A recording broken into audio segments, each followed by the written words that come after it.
I've been a garbage collector for years. It's a dirty job, but it pays the bills. You learn a lot about people from what they throw away. Most of the time, it's just household garbage, but sometimes you find treasures. A broken piece of furniture, a box of old books. People get rid of the strangest things. My rule is, if it's in a box and set out separately, it's fair game to take a look. That's how I ended up with the tapes. A man flagged me down on my route. He looked awful. His eyes were wide and bloodshot. He handed me a heavy cardboard box. "Please, just take this. Get it out of my house." He didn't wait for a reply. He just ran back into his house. I took the box home and opened it. It was filled with old home video cassettes.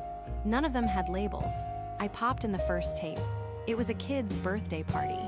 A backyard, screaming children, a cake with cartoon characters. The timestamp said 1998. I recognized one of the kids. It was the man who gave me the box. The next few tapes were more of the same. Christmas mornings, family vacations. I watched him grow up on those tapes. It was strangely intimate. Watching moments that were never meant for my eyes. It was all so normal, boring, even. I was about to give up when I put in the tape of the barbecue. The timestamp said July 2002. The scene was familiar. A sunny backyard, adults drinking beer, kids running through a sprinkler. The man was trying to flip burgers on a grill. It was another slice of mundane life. And then the video glitched. The screen dissolved into static. A loud buzzing noise came through the speakers. When the picture returned, something was different. In the background, hanging from a tree, was a shadow. It looked tentacled, like a squid or an octopus made of pure darkness. I rewound the tape, watched it again. The shadow was there. I shook my head, dismissing the creepy feeling. But I couldn't shake it off. I kept watching the tapes. Every single one had the glitch. And every single time, the shadow was there. It was getting closer. I felt like I was losing my mind. I spent 3 days watching those tapes. I called in sick to work. I didn't eat. I barely slept. I sat in my darkened apartment, the only light coming from the TV. And I watched. The creature was getting closer. On a tape of a trip to the zoo, it was behind the glass of the reptile house. On a tape of a school play, it was standing in the wings of the stage. With each appearance, it became more defined. The vague shadow resolved into a distinct silhouette. It had limbs, a torso, a head. It was impossibly tall and thin. Its limbs were too long, its joints bending at unnatural angles. It never moved. It never interacted with the family. It just watched, a silent, parasitic passenger on their memories.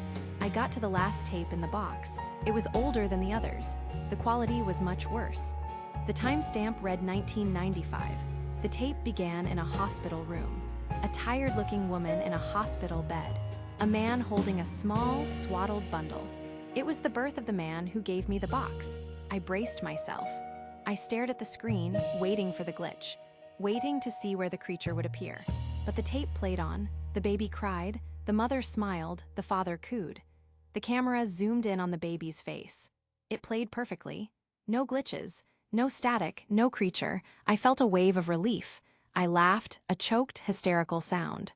It was over. The last tape was clean. I turned off the VCR. The TV screen went black, and I saw it. It was in the room with me. The darkness behind the TV was wrong. It was a patch of absolute black. A void that seemed to drink the light. And from that void, 2 points of light ignited. 2 giant, crimson eyes. They were looking at me. I saw its shape now, fully formed. It was pressed against the wall and the ceiling. Its long, spindly limbs were splayed out like a monstrous spider. Its body was a shifting mass of shadows. Those eyes, they were solid and real, filled with an ancient, terrifying intelligence. I didn't think I screamed. The sound was trapped in my throat. I scrambled backward, falling out of my chair. I crab-walked across the floor until my back hit the wall. I fumbled for the lamp. I found the switch and flicked it. The room was flooded with light. The corner was empty. The TV was just a TV. The shadows were just shadows. It was gone, but it had been there, I knew it. I spent the rest of the night huddled in my lit kitchen. I couldn't sleep. The next morning, I went back to the man's house. I had to know. I had to ask him what he'd put me through. I gathered up the tapes and drove over to his neighborhood. When I pulled onto his street, I saw the police cars. Yellow tape was cordoning off his house. My heart sank. I parked down the street and walked closer. A small group of neighbors were gathered on the sidewalk. They were speaking in hushed tones. Just found him this morning. Terrible. So young. What happened? They're not saying much, but my cousin's son is one of the officers on scene, he said. He said it was the strangest thing he's ever seen. The man was just sitting in his chair, no signs of a struggle, but his head.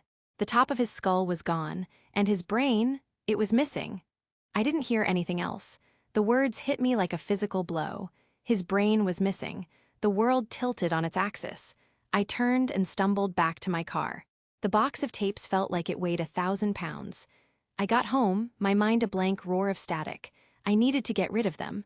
Burn them, throw them in a river. I brought the box inside.